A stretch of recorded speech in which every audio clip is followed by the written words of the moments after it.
Hi there, I'm Wahid Abdullah from bikesrepublic.com.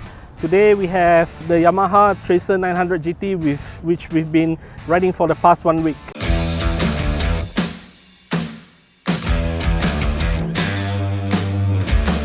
Just a little bit more introduction about the bike before we touch on what we like about this bike. Yamaha seems to have heard the feedback from customers, and so from there Yamaha actually improved on the MT-09 Tracer when they made the Tracer 900 GT. The MT-09 Tracer was actually already a very good bike to ride, but with the improvements in the Tracer 900 GT, it makes it even better. Alright, the first point is that now with the Tracer 900 GT, we have an adjustable screen. Now it's not only adjustable, but also the shape has been changed to keep the wind off your chest. So adjustment is very simple. Imagine if you're riding along, all you need to do is press this switch and pull the screen up, or press again and push it down. So this is very flexible. Once it's up, it's for highway riding. When you push it down, it gets a little bit more wind flow when you're riding through the city. Number two, the thing that we like about the Tracer 900 GT is the improved controls and of course a new TFT screen. Now last time what we had was just an LCD screen, which looks a lot like what was brought over from the Tenere, Super Tenere, but now you have a real TFT screen. From the TFT screen also it comes with traction control system, which was absent from the old bike. The old bike only had power modes, A, standard, B. In the new bike, the Tracer 900 GT, you also have both A, standard, B, but you can actually control the level of traction control through a button here. Along with that, you have also cruise control, which really makes it a lot easier when you're riding long distances.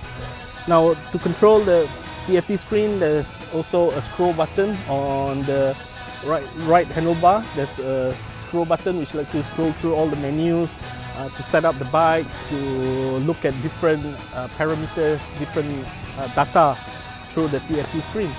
This is a very good addition.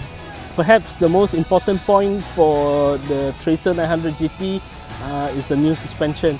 For example, for the front forks, it's fully adjustable for preload, rebound damping and compression damping. Another new addition to the Tracer 900 GT is a quick shifter, but it only works on the upshifts but not on the downshifts. But still, it's a good addition because the 3-cylinder engine really needs this because of the acceleration that the engine puts out. So upshifting with a quick shifter is wonderful. Okay, continuing down here on the lower part of the bike, another addition is the center stand. So for a touring bike, of course, you need a center stand, because when you put it on the center stand, it's easier to load your luggage and especially clean and oil the chain. So this is a good thing. The only thing that matters a bit with the new center stand is it's quite wide. So when you take a corner, if you take a corner a bit spirited, a bit faster, it's going to scrape and it's going to make a lot of noise and a lot of sparks.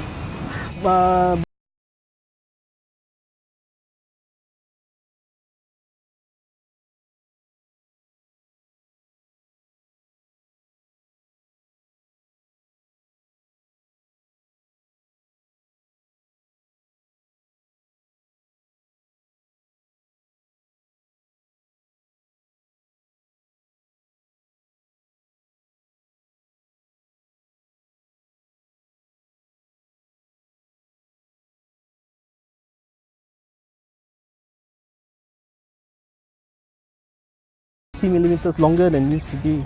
Now that's a good update, because a longer swing arm actually keeps weight more on the front of the tire.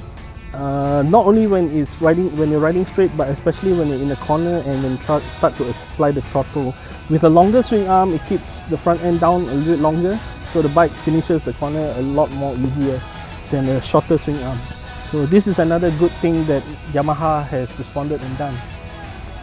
Alright, I guess all the updates of this bike would mean nothing if the bike is not comfortable.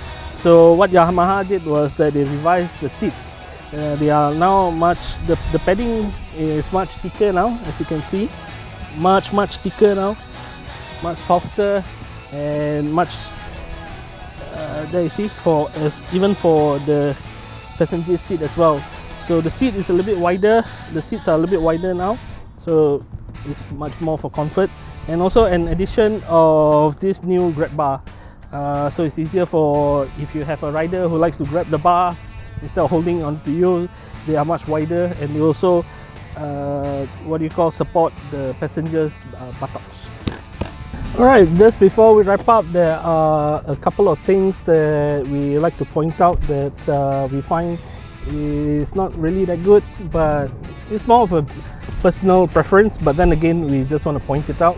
Number one is that in order to switch your power mode, your right mode, your right power mode, and your traction control mode, you got to stop the bike, set it, and go again. So every time you want to change, you cannot change it on the fly while you're riding.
This is Wahid from bikesrepublic.com.